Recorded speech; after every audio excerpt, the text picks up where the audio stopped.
I've heard you say that current dating is just practicing for divorce. What's that mean? It means you're learning the tools and skills required to recover from a breakup rather than how to maintain a marriage. So you are learning how to make somebody jealous, how to move on quickly, how to meet somebody new, how to play hard to get, how to play games, how to essentially ensure your relationship will not make it through the tough times. You're not learning how to sustain and maintain and how to debunk some of the behaviors in yourself that are toxic to the relationship. You're just learning how to categorize every ex of yours as a narcissist, but not about what behaviors or traits in you attract or even are narcissistic. So I think the current dating climate is purely, how do I move on? How do I protect myself? How do I not get too attached? Catch flights, not feelings. That culture is what we're being taught. So do you think is there a better way to approach a stranger? Is it easier to DM somebody, or is it better to approach them in person? Depending on who the woman is, I think online there's a lot of competition if she's got an open profile. If she hasn't, then it's a bit easier.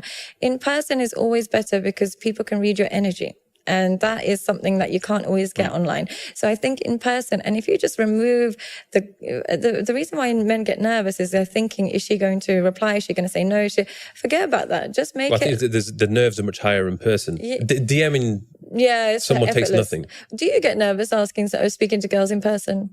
Not anymore. I used to though. Did you? Why? Because it was, I don't know, maybe it was just a fear of rejection. But who cares if she rejects? There's a million others. I think what a lot of women don't understand is that it's not nice to be rejected because you are, let's say for example, you see someone you like or you're attracted to, you actually are building up quite a lot of this self-confidence and plucking up the courage to go over and speak to her. Yeah. And then for you to literally just get shot down, it is like, it's quite soul destroying. I can't really imagine. is. As a girl, we don't have to experience that. No, it's like, it's hardcore. And if, let's say, for example, maybe you do that 2 or 3 times, you get shot down 3 times, your confidence is going to be like rock bottom. But does it sometimes make you immune to getting rejected? But that's why I recommend guys just keep doing it again.